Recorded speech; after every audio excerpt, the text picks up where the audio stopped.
నమస్తే వీతుడి స్వాగతం ఎలక్షన్ సమాజహితం భారతదేశం మొత్తం మీద కూడా ఎలక్షన్స్ వేడి ఉంది. ప్రస్తుతం ఎన్డీఏ కూటమి నుంచి నరేంద్ర మోడీ గారు గెలిచారు. మరి 2019 ఎలక్షన్లో ఏ గాలి వీస్తుంది, మరి ప్రతిపక్షాల గాలి వీస్తుందా, ఎన్డీఏ గాలి మళ్ళీ అలాగే ఉందా? ఈ రెండు విషయాల్లో విశ్లేషణ చేసేందుకు బీజేవైఎం యువమోర్చా మనతో ఉన్నారు ఉప్పల విజయ్ గారు. మరి వారిని మరికొన్ని విషయాలు తెలుసుకుందాం. నమస్తే సార్. నమస్కారం. ఎలా ఉన్నారు? నిన్ననే విజయ వీర హనుమాన్ ర్యాలీ తీయడం జరిగింది. అంటే ఒక హిందుత్వ పార్టీకి ముద్ర వేయకపోయినా హిందుత్వానికి మీరు అనుకూలంగా ఉన్నటువంటి పార్టీలో ఉన్నారు. సో చూసుకున్నట్టయితే ఈ ర్యాలీ మీకు ఎంత సపోర్ట్ ఉండే అవకాశం ఉంది? మీరు పాల్గొన్నారా? ఇది పార్టీకి సంబంధించిన ర్యాలీ కాదు, ఇది హిందుత్వానికి సంబంధించిన ర్యాలీ. హనుమంతుడు అనేది మన దేశానికి కాదు ప్రపంచానికి మార్గదర్శకుడు. ఒబామా లాంటి వాడు మన వైట్ హౌస్లో హనుమంతుడిని పూజించిన వ్యక్తి. ఆ హనుమంతుడిని నిన్న జన్మదినం చేసుకోవడం మనందరికీ చాలా మంచి పరిణామం. ఇది పొలిటికల్గా మైలేజ్ తీసుకోవడానికో ఏదో కాదు, హిందుత్వం కొనసాగాలని, హిందుత్వంలో ఐక్యత ఉండాలని సంబంధించి ఈ ర్యాలీ. అంతే తప్పితే దీన్ని ఏ రకంగా కూడా పొలిటిసైజ్ చేసే ఇది లేదు. వినాయక చవితి అనేది లోకమాన్య తిలక్ గారు ఎలాగైతే చేశారో, ఇప్పుడు రానున్న రోజుల్లో మన హనుమాన్ జయంతి ర్యాలీ ఇంకా పెద్ద ఎత్తున ముందుకెళ్ళాలని అందరూ మన హిందూ సోదరులు అనుకుంటున్నారు. అది ముందుకెళ్ళాలి. అయితే జనరల్గా చూసినట్టయితే ప్రజలలో ఉన్నటువంటి టాకు, పత్రికలు కాదు ప్రజలో ఉన్నటువంటి టాకు, ఒక మైనారిటీ వాళ్ళ పండుగలు జరిగినట్టయితే వివిధ పార్టీల వాళ్ళు అక్కడికి వెళ్ళి కటౌట్లు కట్టి వాళ్ళ స్వాగతం పలుకుతారు. ఇలాంటి హనుమాన్ ర్యాలీ తీసినప్పుడు ఒక బీజేపీ వాళ్ళు మాత్రమే, అంటే బీజేపీ వాళ్ళు కొద్దిగా హిందుత్వం సంబంధం ఉన్న వాళ్ళు మాత్రమే వాళ్ళకు శుభాకాంక్షలు తెలిపి ర్యాలీలు కడతారు అంటారు. నిజమేనా? ఇందులో నిజమెంత ఉంది? అంటే బీజేపీలోనే హిందూ లీడర్లు ఉన్నారా? టీఆర్ఎస్లో కాంగ్రెస్లో హిందూ లీడర్లు లేరా? మరి వాళ్ళు పలకరిస్తలేరా? వాళ్ళు స్వతహాగా రావాలి. ఎవరు ఇన్విటేషన్ చేయాల్సింది కాదు. వాళ్ళు టెంపుల్కి వెళ్ళేటప్పుడు ఎవరిని అడిగి వెళ్ళట్లేదు కదా. ఇది కూడా హిందుత్వం సంబంధించిన ర్యాలీ కాదు, మన ఇంటి ర్యాలీ. హనుమంతుడు అనేది అందరి ప్రతి ఒక్క ఇంట్లో కోల్చుకునే దేవత. అలాంటి దానికి ఏదో ర్యాలీ అనే విషయం కాదు. కాంగ్రెస్ వాళ్ళు, టీఆర్ఎస్ వాళ్ళు అందరూ పార్టీలకు అతీతంగా ముందుకొచ్చి ఈ ర్యాలీలో పాల్గొనాలి. అది పొలిటికల్గా ఏదైతుందో బీజేపీ హిందూ ధర్మంని ముందుకు ఎప్పటి నుంచో ఇస్తుంది కాబట్టి, హిందూ ధర్మం సంబంధించిన అన్ని రక్షణలు చేస్తుంది కాబట్టి బీజేపీ లీడర్లు ముందుకు వస్తున్నారు. ఇంతకుముందు హైదరాబాద్ సంబంధించే పరిసరాల్లోనే హనుమాన్ జయంతి ర్యాలీ నడిచేది. ఇప్పుడు రానున్న రోజుల్లో డే బై డే ఇంక్రీజ్ అయ్యుకుంటూ డిస్ట్రిక్ట్ లెవెల్లో, ఊర్ లెవెల్లో, విలేజ్ లెవెల్లో కూడా అది హిందూ ధర్మంకి సంబంధించిన ర్యాలీ కాబట్టి వీర హనుమాన్ ర్యాలీ బ్రహ్మాండంగా చేసుకుంటున్నారు మన అందరూ. అయితే జనరల్గా అయితే ఇప్పుడు చూసుకున్నట్టయితే ప్రస్తుతం ఉన్న పరిస్థితుల్లో దేశంలో మొత్తం కూడా బీజేపీ వాళ్ళు ఏమంటారంటే నరేంద్ర మోడీ గాలి వీస్తుందని అంటారు. కానీ ఉత్తరప్రదేశ్, ఇక్కడ తెలంగాణ, ఇక్కడ ఆంధ్రప్రదేశ్ ప్రాంతాల్లోకి వచ్చినట్టయితే ప్రతిపక్షాల కూటమి బాగా గాలి వీస్తుంది అంటారు. ఒక విశ్లేషణ మీరు ఎలా చేస్తారు ఈ విషయంలో? నరేంద్ర దామోదర్ దాస్ మోదీ ఏ రోజు నుంచి అయితే 2014లో ప్రధానమంత్రిగా చేపట్టారో ఆ రోజు నుంచి ఇవాళటి వరకు ఒక్కరోజు 24 గంటలు ఆయన పర్సనల్ స్వార్థం కోసం రెస్ట్ తీసుకోకుండా దేశాని కోసం పనిచేస్తున్నారు. అలాంటి మహోన్నత వ్యక్తి మన దేశానికి ప్రధానమంత్రి ఇంకోసారి కావాలని ప్రజలు అపేక్షిస్తున్నారు. దాన్ని ఏ విధంగా కూడా వేరే పొలిటికల్ పార్టీస్ ఎన్ని కుట్రలు చేసి మహాకూటమిలు చేసుకున్నా, మహాగఠబంధన్లు చేసినా అవి సాగవు. నరేంద్ర దామోదర్ మోదీ గారు ఖచ్చితంగా మరోసారి 2019లో బ్రహ్మాండం, ఇంతకుముందు కంటే మంచి బ్రహ్మాండమైన మెజారిటీలో వస్తారని ఆ దేవుడు ఆశీస్సులు, హనుమంతుని ఆశీస్సులు నరేంద్ర దామోదర్ దాస్ మోదీ గారికి ఉంటాయని మేము అనుకుంటున్నాం. అయితే ఎలక్షన్స్ ముందు పశ్చిమ బెంగాల్లో మమతా బెనర్జీ ఆధ్వర్యంలో చాలా ప్రతిపక్షాలు అన్నీ వచ్చినాయి. కానీ ఆ ప్రతిపక్షాలన్నీ ఒక మాట కూడా మాట్లాడినాయి. ఈసారి ప్రతిపక్షాలన్నీ కలిసి ఒకే గుర్తుతో, ఉమ్మడి గుర్తు ముందుకెళ్ళాలని అనుకున్నాయి. కానీ అవి జరగలేదు.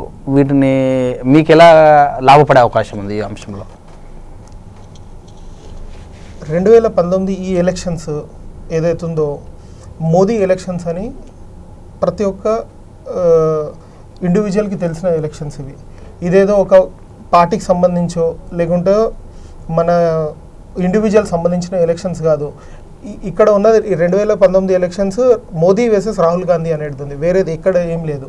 ప్రతిపక్షాలు, వీళ్ళ మిత్రపక్షాలైనటువంటి టీఎంసీ కానివ్వండి, మరి సమాజ్వాదీ పార్టీ, ఎన్సీపీ ఇవన్నీ కూడా ఉన్నాయో వీళ్ళందరూ కలిసికట్టుగా కొట్లాడిన మా బీజేపీ ఏదైతే మ్యాజిక్ ఫిగర్ ఉందో అది బీజేపీ ఒకటే సాఫీగా 272+ ఏదైతే ఉందో బీజేపీ సొంత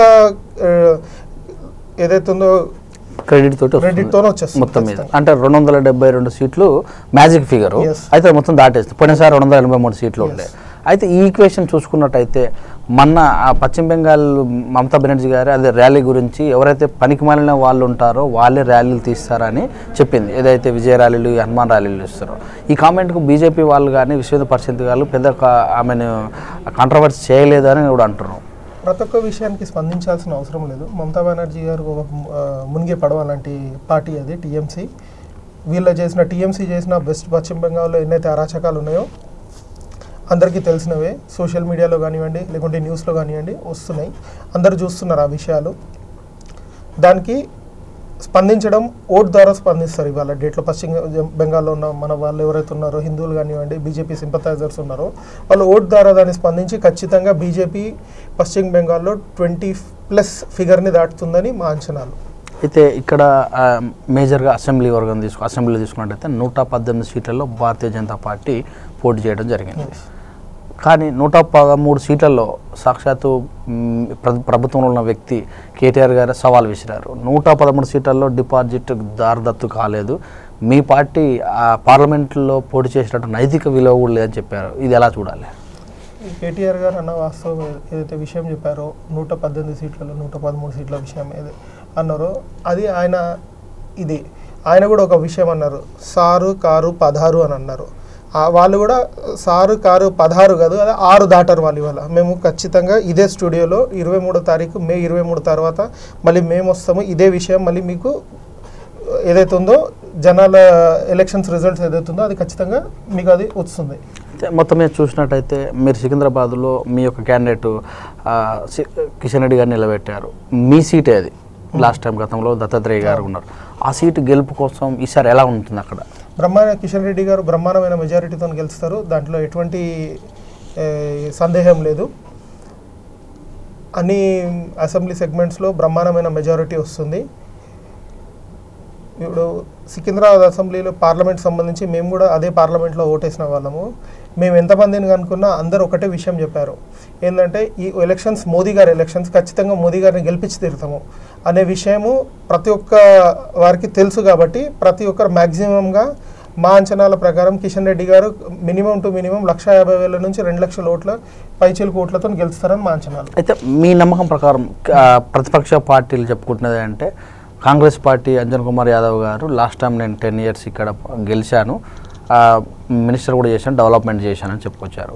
తర్వాత ఉన్నటువంటి ఇప్పుడు కొత్తగా ఉన్నటువంటి క్యాండిడేట్ మంత్రి కుమారుడని, మరి మేము గెలిస్తేనే ఇక్కడ నిధులు ఎక్కువ వస్తాయని, మా పథకాలు మాకు ఓటేస్తున్నాయని. మరి మీ యొక్క క్యాండిడేట్ మీ కిషన్ రెడ్డి గారు ఓట్లు లాబింగ్లో ఎలా ప్రచారం చేశారు, ఎలా ముందుకెళ్ళారు? ఇప్పుడు మీరు అన్న విషయం ప్రకారం అంజన్ కుమార్ యాదవ్ గారు 10 సంవత్సరాలు ఎంపీగా ఉన్నారు అని అన్నారు. ఆయన ఎంపీగా ఉన్నారు తప్పితే ఏ మాత్రం మినిస్టర్గా లేరు. అంజన్ కుమార్ యాదవ్ గారు ఎంపీగా ఉన్నారు. ఏం డెవలప్మెంట్ ఏ యాక్టివిటీస్ ఏం చేశారు, ఎంపీ ల్యాడ్ ఫండ్స్ నుంచి ఏదైతే 20 crores ఉంటుందో శాంక్షనింగ్, దాంట్లో ఎంత యూటిలైజేషన్ చేశారు ఏంటో అనేది తిరిగి చూస్తే ఇవాళ ఆయన చేసింది ఏదైతే లేదో ఆ టైంలో ఒక వేవ్ ఉండే, ఆ వేవ్లో అంజన్ కుమార్ యాదవ్ గారు గెలిచారు, అంతే తప్పితే వేరేదేం లేదు. ఈ వేవ్ వచ్చేసి మోదీ గారి వేవ్. కిషన్ రెడ్డి గారు ఏదైతే ఉన్నారో దత్తాత్రేయ గారి బదులు కిషన్ రెడ్డి గారు వచ్చారు, అది ఒక పార్టీ డిసిజన్. దాని విషయంలో కిషన్ రెడ్డి గారు మంచి మెజారిటీతోని జనాలలో ఉండే లీడర్ కాబట్టి మంచి మెజారిటీతో గెలుస్తారని మా ఉద్దేశము. మళ్ళీ ఇంకో విషయం మీరు అన్నారు, టీఆర్ఎస్ ఏదైతే రూలింగ్ గవర్నమెంట్ ఉందో, స్టేట్ గవర్నమెంట్ మంత్రి గారు అబ్బాయి, ఇది ఒక పోరాటం లాంటిది. ఎవరు ఎలా గెలుస్తారో అనేది జనాలు ఓటుతో చెప్తారు. ఇక్కడ గొడవ పడేది ఏమీ లేదు. తెలంగాణ ప్రజలు ఏదైతే ఉందో వెరీ హంబల్ పీపుల్. ఏదో మీరు కంపేర్ చేసుకుంటే ఆంధ్ర కంపేర్ చేసుకుంటే ఎన్ని గొడవలు ఏదైతే దాంట్లో 5% కూడా తెలంగాణలో మీకు కావు. ఎందుకంటే ఇక్కడ ఎడ్యుకేటెడ్స్ ఉన్నారు, అదే ఎడ్యుకేటెడ్స్తో పాటు డిసిప్లిన్ అనేది ఇక్కడ ఉంది అండ్ ఎథిక్స్ అనేటివి ఇక్కడ ఉన్నాయి. ఇవన్నీ ఫాలో చూసుకుంటే మీకు ఖచ్చితంగా ఏదైతే ఉందో తెలంగాణ ప్రజలు బీజేపీకి ఈ టైం మొగ్గు చూపుతారని మా ఆశ. అయితే ఇప్పుడు జనరల్గా ఇప్పుడు జరుగుతున్న ప్రసంగాలు మొత్తం కూడా బీజేపీ వాళ్ళు ఒక అంటే దేశభక్తి కోసమే, ఏదో మాకంటే ఎక్కువ దేశభక్తులు లేరు అన్నట్టుగా మాట్లాడుతారు. అలాగే సైనికుల యొక్క బాల్కోట దాడులు కూడా మా సొంతం అన్నట్టుగా మాట్లాడుతారు, ప్రతిపక్షాలు ఆరోపిస్తున్నాయి. దీన్ని ఎలా చూడాలి? మరి ప్రతిపక్షాలు ఆరోపిస్తున్నాయి, మరి సర్జికల్ స్ట్రైక్స్ అనేటివి మరి కేసీఆర్ గారు అన్నట్టు లేదా సెంట్రల్లో కాంగ్రెస్ లీడర్లు మేము కూడా చేశాము అని అన్నారు. మరి అదే వీళ్ళు లీడర్స్ సర్జికల్ స్ట్రైక్ చేశారని చెప్పారు. దానికి కౌంటర్ అటాక్గా మన మేజర్ మిలిటరీ ఎవరైతే ఉన్నారో మేజర్ జనరల్ గారు మేము ఎటువంటి సర్జికల్ స్ట్రైక్స్ కాంగ్రెస్ హయాంలో జరగలేదని చెప్పారు. మరి ఇక్కడ కాంగ్రెస్ లీడర్ల మాటలు నమ్మొచ్చా, టీఆర్ఎస్ లీడర్ల మాటలు నమ్మొచ్చా, లేకుంటే మిలిటరీ ఎవరైతే దాడులు చేస్తారో వాళ్ళ మాటలు నమ్మొచ్చా? ఇది దేశ ప్రజలందరూ గమనించాల్సిన విషయము. దాన్ని ఖచ్చితంగా ఏదైతే ఉందో దేశ ప్రజలకు తెలుసు, వీళ్ళు చేసిన కుతంత్రాలు ఏవైతే ఉన్నాయో అన్నీ తెలుసు. దీని విషయంలో ఏదైతే ఉందో దీని విషయంలో ఖచ్చితంగా బీజేపీ చేసింది కరెక్ట్ అని అందరికీ తెలుసు. అది ఓకే. ఇక సంచలనమైన నిర్ణయం ఓబీసీలకు 10% ఇవ్వటం, ఈ నిర్ణయం పట్ల మరి ఆ వర్గాలలో ఆనందం ఎలా ఉంది, ఆ ఓట్ బ్యాంక్ ఎలా ముందుకు వచ్చే అవకాశం ఉంది? ఖచ్చితంగా అండి. ఈ 10% రిజర్వేషన్ అనేది ఏదైతే ఉందో నరేంద్ర దామోదర్ మోదీ గారు ఇచ్చిన వరం అనుకోండి. ఇది ఒక బీసీ లీడర్ అయ్యుండి, బీసీ ప్రైమ్ మినిస్టర్ అయ్యుండి ఆయన ఇటువంటి డిసిజన్ ఏదైతే తీసుకున్నాడో చారిత్రాత్మకమైన నిర్ణయము. దీన్ని ఖచ్చితంగా అందరు స్వాగతిస్తారు. ఎస్పెషల్లీ సౌత్లో కొద్దిగా ఆదరించకపోయినా నార్త్లో ఖచ్చితంగా మేజర్గా దీంతో ఇంపాక్ట్ ఉంటుంది.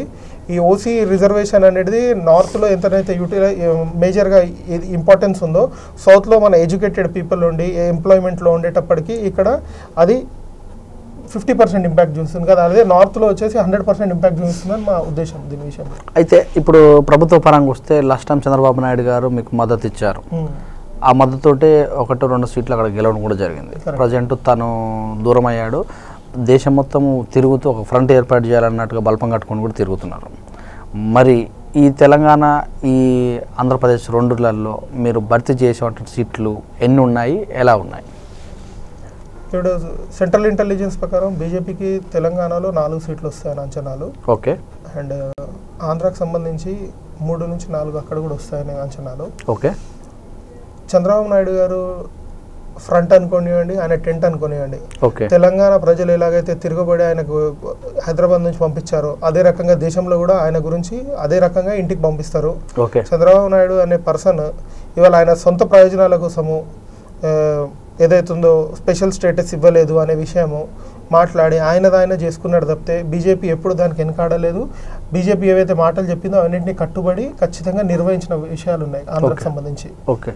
స్పెషల్ స్టేటస్ అనేది విషయం మాట్లాడాల్సిన అర్హత చంద్రబాబుకి ఏమాత్రం లేదు.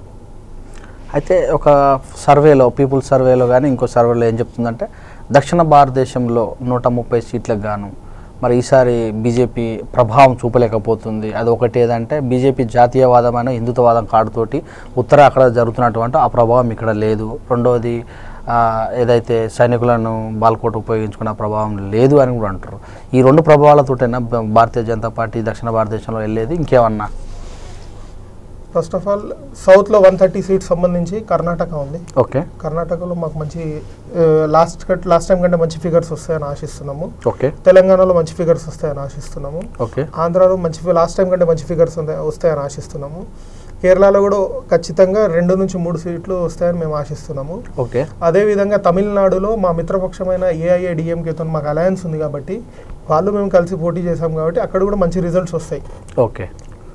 మొత్తం మీద చూసిన దక్షిణ భారతదేశంలో కూడా మేము 50% కంటే అబౌవ్ మేము సీట్స్ వస్తాయని మేము ఆశిస్తున్నాము. ఒరిస్సాలో ఎలా ఉంది పరిస్థితి? ఒరిస్సాలో కూడా బాగుంది. ఈ టైం ఖచ్చితంగా మాకు మంచి సీట్స్ వస్తాయని భావిస్తున్నాము. ఏదైతే 8 to 10 సీట్స్ మా అంచనాలు మాకు ఉన్నాయి. 8 to 10 సీట్స్ ఖచ్చితంగా వస్తాయని మా అంచనాలు. రాహుల్ గాంధీ గారు మన మాట్లాడారు, దక్షిణ భారతదేశంలో మేము ప్రాముఖ్యత ఇవ్వటం అనేది కాదు, అందుకని నేను దక్షిణ భారతదేశం నుంచి నేను పోటీ చేస్తున్నాను. కేరళ, వయనాడ్ నుంచి కూడా పోటీ చేశారు. మరి ఈ ప్రభావం ఎలా ఉండబోతుంది? ఎన్ని రోజులు మరి రాహుల్ గాంధీ నిద్రపోయిందా? దక్షిణ భారతదేశము, ఉత్తర భారతదేశం అని విభజించి ఎందుకు మాట్లాడుతున్నాడు? అదే మా ప్రధానమంత్రి నరేంద్ర దామోదర్ దాస్ మోదీ గారు ఖచ్చితంగా భారతదేశం అని మాట్లాడుతున్నారు. దక్షిణం, ఉత్తరం, పశ్చిమం, ఏం మాట్లాడట్లేదు. ఎందుకు విభజించి మాట్లాడుతున్నారు? కాంగ్రెస్ వాళ్ళది ఎప్పుడు అదే విషయం, డివైడ్ అండ్ రూల్. బ్రిటిషర్స్ వెళ్తూ కాంగ్రెస్ వాళ్ళకి డివైడ్ అండ్ రూల్ అనే ఒక ప్రిన్సిపల్ని నేర్పించి వెళ్ళిపోయారు. అదే ప్రిన్సిపల్ని వీళ్ళు ఇంకా ఫాలో అవుతున్నారు. ఓకే. ఇంకా చూసినట్టయితే ఉత్తరప్రదేశ్లో చరిష్మా ఉన్న నాయకురాళ్ళు ప్రియాంక వాద్రే గారిని వాడబెట్టారు. ఈ దెబ్బతోటి అక్కడ క్లీన్ స్వీప్ అయ్యే అవకాశం కూడా అన్నట్టుగా వాళ్ళు చెప్పుకుంటూ వస్తున్నారు. ఎంత ప్రభావం చూపే అవకాశం ఉంది? మరి అదే ఉత్తరప్రదేశ్లో అమేథీలో రాహుల్ గాంధీ గారు కంటెస్ట్ చేస్తున్నారు. ఇప్పటివరకు అమేథీ నుంచి ఆయన ప్రాతినిధ్యం వహిస్తున్న అమేథీ నుంచి ఆయన పక్కన జరిగి దక్షిణమైన వాయనాడుకు వచ్చాడు. అక్కడే బీజేపీకి సంబంధించిన మా స్మృతి ఇరానీ గారు నిలబడి కంటెస్ట్ చేస్తున్నారు. మరి ఆయన రాహుల్ గాంధీ గారు ఏదైతే ఉందో ఆయన జవాబు ఇవ్వాల్సిన టైం ఏంటంటే ఆయన ఉత్తరాది నుంచి దక్షిణాదికి ఎందుకు వచ్చాడు. అమేథీ అండ్ రాయ్బరేలీ వాళ్ళ తాతల నాటి నుంచి సీట్ని కాపాడుకుంటూ వస్తున్నారు.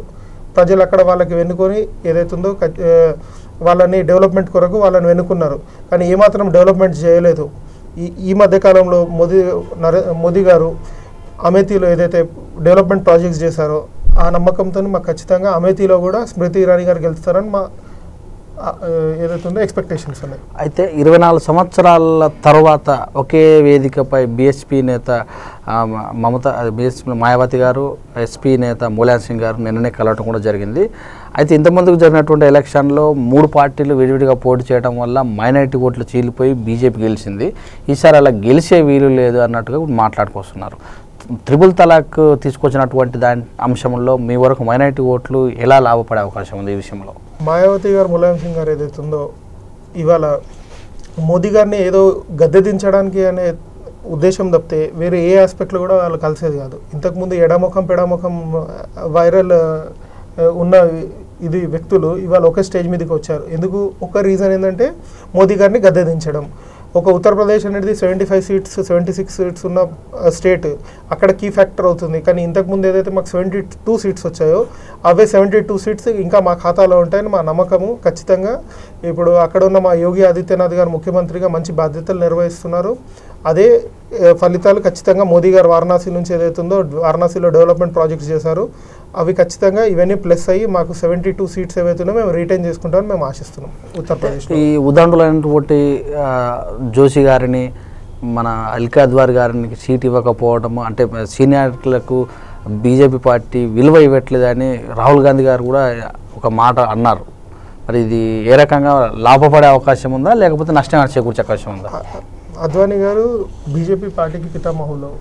అలాంటి వ్యక్తి గురించి రాహుల్ గాంధీ ఎందుకు స్పందించాలి?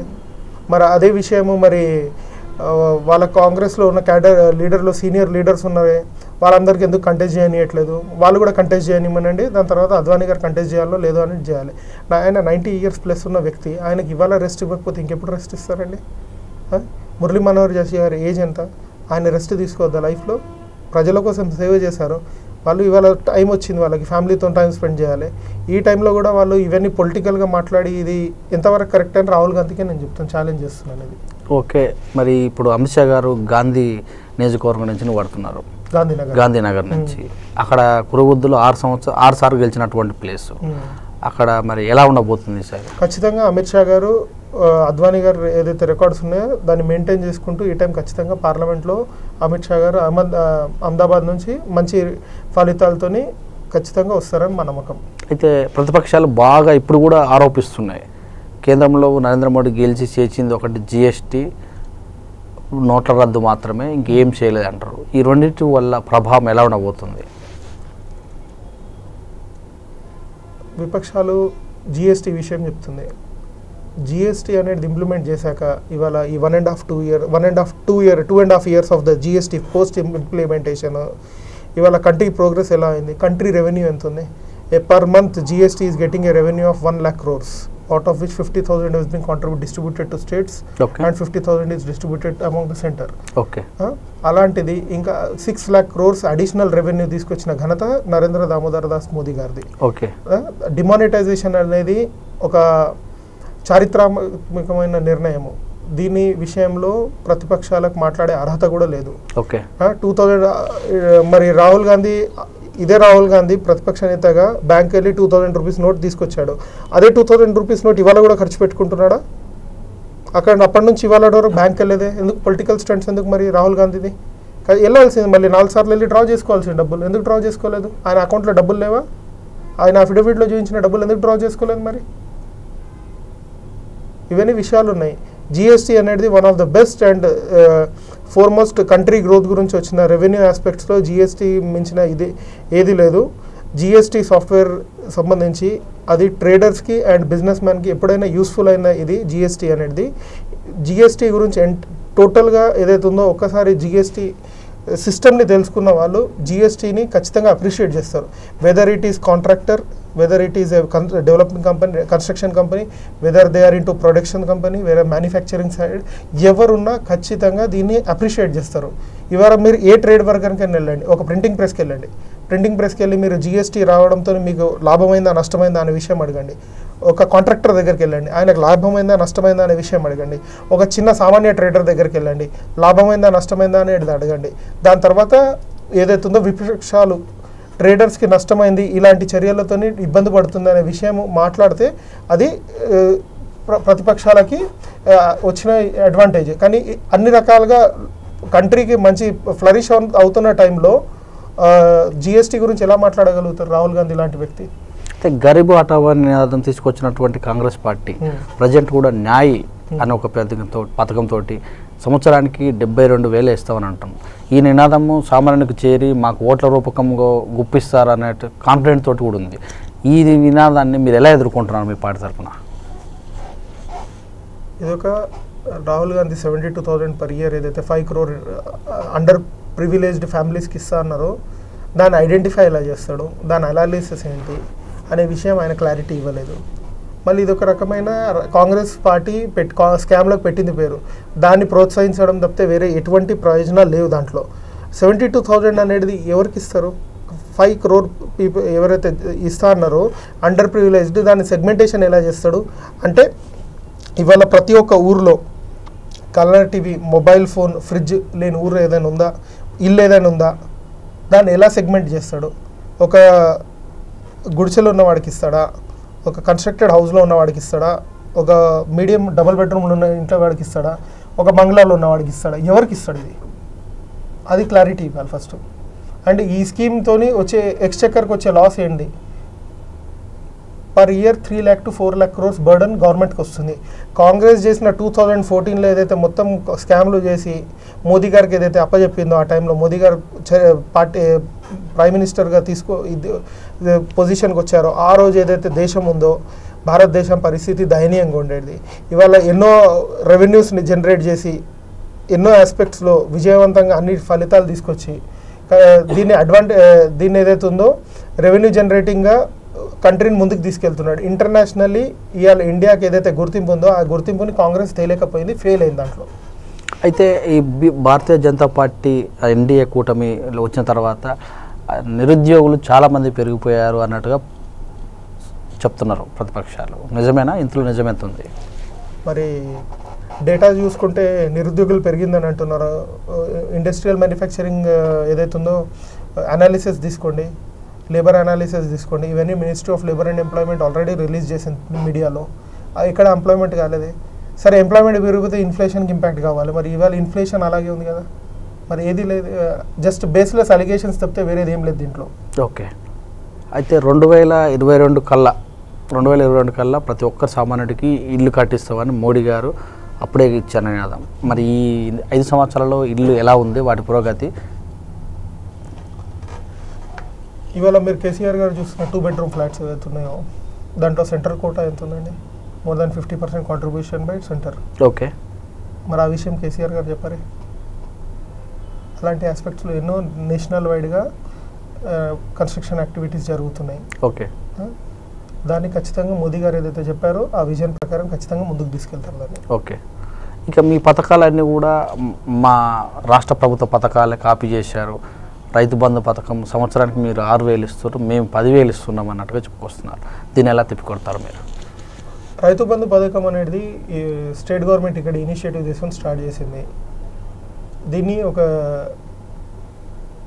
రీసెర్చ్ టీమ్ అనలైజ్ చేసి ఏదైతే ఉందో దీన్ని వేరే రకంగా ఇది చేసింది. రైతులకి ఒకసారి రుణం ఇచ్చి ఆ రుణంని మళ్ళీ తీసుకోకుండా వాళ్ళకి రుణమాఫీ చేయకుండా అడ్వాన్స్ ఇస్తున్నారు సీడ్స్ కొనడానికి అండ్ మన ఏదైతే వాళ్ళ అగ్రికల్చర్ నీడ్స్ కోసము. ఇది ఒక కంట్రీ మొత్తంలో అడ్వాంటేజ్గా తీసుకోవాలి. దీన్ని కాపీ కొట్టు, దాన్ని కాపీ కొట్టు స్కీమ్స్. మరి ఇవాళ కేసీఆర్ కిట్ అనేది ఏదైతే ఇస్తున్నారో దాంట్లో సెంట్రల్ ఫండ్ ఎంత ఉందండి, వాళ్ళు అది కూడా తెలుసుకోవాలి. మంచి ఆస్పెక్ట్స్ అందరూ తీసుకోవాలి, చెడును వదులుకోవాలి. మనకు పెద్దలు చెప్పారు, మంచి తీసుకున్నారు, అలాంటి తీసుకున్న దానికి వీళ్ళేదో కాపీ కొట్టామని అనుకోవడం ఏంటి? చాలా ఇంటర్వ్యూలలో కూడా కవిత గారు, కేటీఆర్ గారు, హరీష్ రావు గారు చెప్పారు రాష్ట్రానికి రావాల్సిన నిధులలో 5 పైసలు కూడా మాకు ఇవ్వలేదు కేంద్ర ప్రభుత్వం. పైగా ఇక్కడి నుంచి ట్యాక్సీల రూపంగా వసూలు చేస్తున్నారు. దేశంలో ఉన్నటువంటి సంపన్న రాష్ట్రాలలో మనది ఒకటి. మన రాష్ట్రం నుంచి ఎక్కువ నిధులు గరీబ్ రాష్ట్రాలకు కూడా తరలిస్తారు, బీజేపీ పాలిత ప్రాంతాల్లో కూడా తరలిస్తారు. మరి మెట్రోకు జాతీయ స్థాయిలో ఉన్నటువంటి నిధులు కూడా ఎక్కువ వేయలేదు అన్నట్టు కూడా చెప్పుకుంటూ వచ్చారు. దీని ఎలాగా? ఇప్పుడు టీఆర్ఎస్ పార్టీ ఫ్యామిలీ పార్టీ దానికి సంబంధించి వాళ్ళు ఎవ్రీ టైం మాకు నిధులు ఇవ్వట్లేదు అంటారు. మరి ప్రతిసారి సెంటర్ నిధులు రిలీజ్ చేసినప్పుడు పేపర్లో ఇవ్వాలా? మరి ఎవ్రీ మంత్ జిఎస్టీ రెవెన్యూ ఏదైతే కలెక్షన్ వస్తుందో సెంటర్కి దాంట్లో నుంచి ఇవ్వట్లేదా ఎవ్రీ మంత్? ఇంకా ఏ రకంగా వీళ్ళు మాట్లాడగలుగుతారు? మెట్రోకి సంబంధించి ఆల్రెడీ మెట్రో సంబంధించి ఎప్పుడో ప్రణాళిక అయింది, ఇవాళ ఫండ్స్ ఇవ్వడం ఏంటి? దానికి మాట్లాడేది ఏదైతే అర్థంతో మాట్లాడితే బాగుంటుంది. జనాలకు ఏదో మోదీ గారు ఏం చేయట్లేదు, అన్నీ మేమే చేస్తున్నాం అని అనుకుంటే పొరపాటు. ఇలా స్టేట్కి సంబంధించి కమర్షియల్ ట్యాక్సెస్ రెవెన్యూ లేదు, ఏదైనా excise revenue and revenue department revenue, ఈ 2 రెవెన్యూస్ తప్పితే వేరే సెకండ్ రెవెన్యూ లేదు. అలాంటి స్టేట్ నుంచి ఈ 2 రెవెన్యూస్తో కంట్రీ అవుతుందా? ఇవాళ స్టేట్ బడ్జెట్ 1,00,000 కోట్లు అనుకోండి, ఆ 1,00,000 కోట్ల బడ్జెట్లో 50,000 crores కాంట్రిబ్యూషన్ బై సెంటర్ లేదా అండి? మరి ఎలా మాట్లాడగలుగుతున్నారు? ఆ 50,000 crores బడ్జెట్ లేని మరి మీరు కాళేశ్వరం ప్రాజెక్ట్ ఎలా చేస్తున్నారు? దాంట్లో కూడా మా కేంద్ర ప్రభుత్వం సహాయం చేయట్లేదా? ఎలా మాట్లాడగలుగుతున్నారు? ఇదేంటంటే వాళ్ళు ఒక లేయర్ క్రియేట్ చేస్తున్నారు. ఆ లేయర్లో వాళ్ళు చెప్పిందే వేదం అనే మాటల్లో వాళ్ళు నడుస్తుంది. అదేదైతుందో ఖచ్చితంగా మేము దాన్ని తిప్పికొడతాము. అలాంటి విషయాలు ఏం లేవు. ఖచ్చితంగా అందరికి ఏదైతే ఈక్వల్గా డిస్ట్రిబ్యూట్ చేయాలో అందరికి అదే రకంగా డిస్ట్రిబ్యూట్ చేస్తున్నారు. అట్లా దాంట్లో ఏం సందేహం అనేది లేనే లేదు. అయితే మీ సోషల్ మీడియాలో, బీజేపీ సోషల్ మీడియాలో కరీంనగర్, నిజామాబాద్ ఖచ్చితంగా మేము గెలుస్తామని అంటారు. కేసీఆర్ గారు కూడా ఒక మాట చెప్పారు, అత్యధిక అంటే నేను చేసిన యజ్ఞాలు ఎవరు చేయలేదు, నేనే వాళ్ళందరికంటే పెద్ద హిందువుని అని కూడా చెప్పుకుంటూ వచ్చారు. మరి నిజంగా ఈ ప్రభావం ఎలా ఉండబోతుంది? మీరు దీన్ని ఎలాగా అనాలిసిస్ చేస్తారు? కేసీఆర్ గారు పూజలు చేశారు, ఆయననే పెద్ద హిందూ అన్నారు. ఆయన స్వార్థం కోసం పూజలు చేసుకున్నారు, దేశ ప్రయోజనాల కోసం పూజలు చేసుకున్నారా?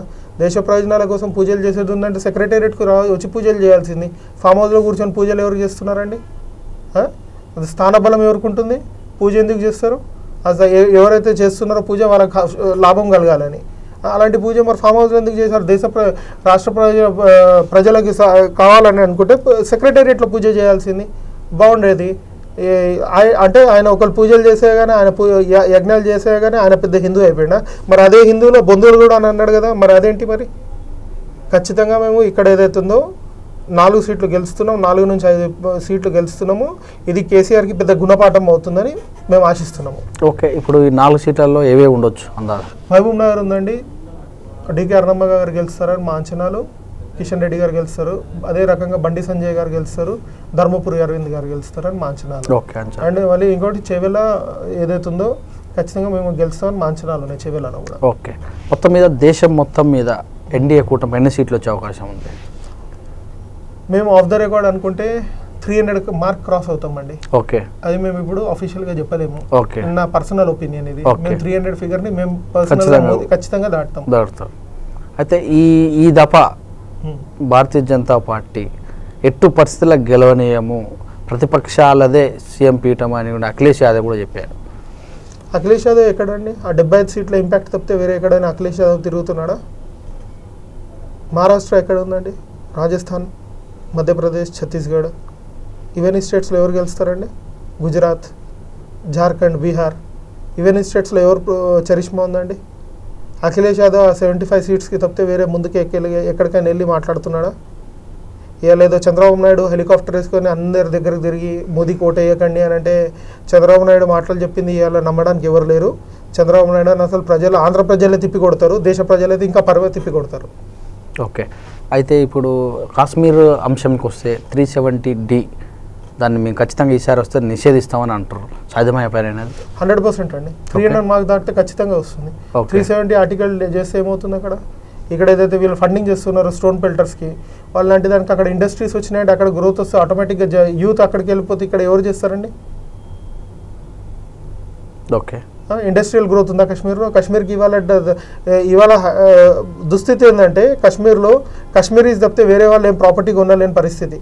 ఇలా కొన్ని కంపెనీస్ వెళ్తాయి, ప్రైవేట్ కంపెనీస్ వెళ్ళి ఇన్వెస్ట్ చేస్తుంది, అక్కడ ఎంప్లాయ్మెంట్ క్రియేట్ అవుతే ఆటోమేటిక్గా అది అవుతుంది. ఎన్ని రోజులు అండి కశ్మీర్ గొడవ? 70 years నుంచి కశ్మీర్ గొడవ అని అంటున్నారు. There should be an end.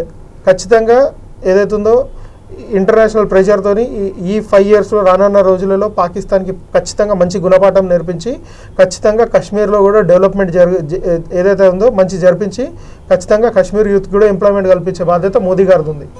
అయితే ప్రతిపక్షాలు బాగా ఆరోపిస్తున్నాయి. అందులో కేసీఆర్ గారు అంటే కేటీఆర్ గారు చెప్పారు, బీజేపీకి ఎన్నికలు వచ్చినప్పుడు మాత్రమే రాముడు గుర్తొస్తాడు, కానీ వాళ్ళకు నిజంగా రామ జన్మభూమిలో రామ మందిరం కట్టాలనే తపన లేదు అని అంటారు. ఇది ఎలా చూడాలి? ఈసారి ఖచ్చితంగా కడతాం, మీ మేనిఫెస్టోలో కూడా ఉంది. ఇప్పుడు రామ జన్మభూమికి సంబంధించిన విషయం ఏదైతే ఉందో సుప్రీంకోర్టులో పెండింగ్ ఉంది డిసిజన్. ఓకే, ఆ సుప్రీంకోర్టు డిసిజన్ అత్యున్నత న్యాయస్థానం డివిజన్ని బేఖాతరు చేసి బీజేపీ ఎలా డిసిజన్ తీసుకుంటుందండి? అంటే ఒక డిఫరెంట్ కైండ్ ఆఫ్ ఫీలింగ్ తీసుకొద్దామని వీళ్ళ ఆలోచన. సుప్రీంకోర్టులో ఉంది మ్యాటర్, సుప్రీంకోర్టు డిసిజన్ ఇస్తుంది, అప్పటివరకు వెయిట్ చేస్తున్నాం కదా. ఆల్రెడీ ఏదైతే ఉందో మస్జిద్ ఉంది అని చెప్పారు, బాబ్రీ మస్జిద్ కూలగొట్టారు, ఇది అదని చెప్పారు. బాబ్రీ మస్జిద్ కంటే ముందేముందండి? అక్కడ ఆర్కియాలజికల్ సర్వే చేసినప్పుడు అక్కడ టెంపుల్ ఉందని తెలిసింది, ఆ టెంపుల్ మీద మస్జిద్ కట్టిందని ఉంది. మరి అది ముఘల్స్ ఏదైతే అప్పుడు వచ్చారో ఆ ముఘల్స్ వచ్చినప్పుడు ఎన్నో టెంపుల్స్ని వాళ్ళు మస్జిద్లాగా కన్వర్ట్ చేశారు. మరి ఆ విషయం తెలియదా? మరి ఇవాళ ఇండియా ఉంది, ఎన్నో బ్రిటిషర్స్ కంటే ముందు ముఘల్స్ పరిపాలించారు, ముఘల్స్ కంటే ముందు వేరే వాళ్ళు పరిపాలించారు. ఇవన్నిటిని దాటుకుంటూ వచ్చి ఇవాళ ఇండియా అనేది ఏర్పడ్డది. ఇవాళ కూడా హిందూ ముస్లిం గొడవలు అనే విషయం తీసుకొచ్చేదే కాంగ్రెస్ పార్టీ, ప్రతిపక్షాలు తీసుకొస్తున్నాయి. మేము సబ్కా సాత్ సబ్కా వికాస్ అనే వాళ్ళం మేము. మరి వాళ్ళకి మాకు డిఫరెన్స్ ఉన్నాయి. ఇంకా మేము ఒక సుప్రీంకోర్టుని ఏదైతుందో నమ్మి సుప్రీంకోర్టు డెసిజన్ని మేము బైండ్ ఓవర్ అవుతున్నాము. మరి సుప్రీంకోర్టు ఒకసారి విషయం ఒకసారి డిసిజన్ తీసుకున్నాక దాని విషయం మళ్ళీ ఎందుకు ఎత్తుతామండి మేము? ఓకే, అయితే మొన్న ఎలక్షన్ జరిగినప్పుడు సెమీఫైనల్గా అనుకున్నటువంటి 5 రాష్ట్రాల్లో 3 రాష్ట్రాల్లో మీ చేతిలో ఉన్నవి జారిపోయినాయి. అక్కడ మళ్ళీ ఎంపీ సీట్లు ఎలా గెలుస్తా అనుకుంటున్నారు మీరు? అదే చెప్తున్నాను కదండి, ఈ ఎలక్షన్స్ మోదీ ఎలక్షన్స్ అని అందరికి తెలుసు. మోదీ గారు ప్రధానమంత్రి అవ్వాలి, మోదీ గారు తప్పితే వేరే ప్రధానమంత్రి ఎవరు అవుతారు అనేది దేశంలో ఉన్న జనాలందరూ సందిగ్ధన.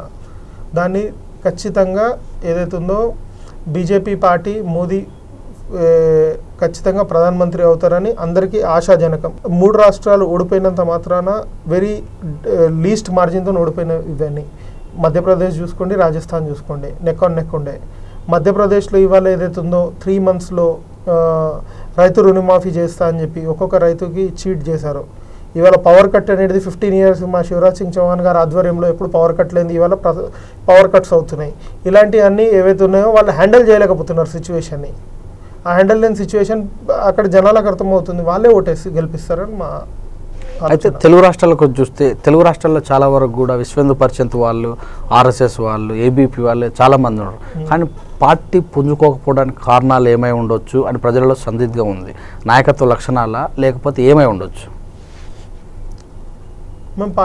మా బీజేపీ పార్టీ తెలంగాణ ఆంధ్రాలో రీచ్లోకి లేదు. మేము రీచ్లోకి అవ్వాలని కోరుకుంటున్నాము. 20 ఇయర్స్ నుంచి మేము అలయన్స్లో ఉండడంతో మాకు ఎంతో కొంత నష్టం జరిగింది, అది మేము ఒప్పుకోవాల్సిన పరిస్థితి.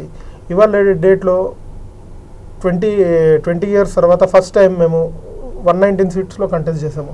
ఫైన్, మేము ఇది ఒక మాకు లెసన్ లాగా తీసుకుంటాము. నెక్స్ట్ గవర్నమెంట్ ఏదో వచ్చినా ఖచ్చితంగా మేము దాంట్లో కీ రోల్ ప్లే చేస్తామని మేము ఆశిస్తున్నాము. Thank you sir, thank you very much. చక్కడ విశ్లేషణ వీతి న్యూస్కి ఇచ్చినందుకు, భారతీయ జనతా పార్టీ మళ్ళీ అధికారంలోకి వస్తున్న ధీమా వ్యక్తం చేసినందుకు వీతి న్యూస్ మీకు ధన్యవాదాలు. Thanks a lot. ఇదని మరి ఖచ్చితంగా కూడా ఈసారి 300+ ఎన్డీఏ కూటమి గెలుస్తుందని, కేంద్రంలోకి మళ్ళీ నరేంద్ర మోడీ గారు వస్తారని, భారతదేశం మొత్తం మీద మంచి పవనాలు వీస్తున్నారని, తెలుగు రాష్ట్రాల్లో కూడా మేము ఖచ్చితంగా సింగిల్గా పోటీ చేయడం శుభపరిమాణం, రాబోయే రోజులలో ఖచ్చితంగా మేము మంచి పాత్ర పోషిస్తామని బీజేవైఎం మరి ఉప్పల విజయ్ గారు మనకు ధీమా వ్యక్తం చేశారు. చూస్తుండే విత్ న్యూస్.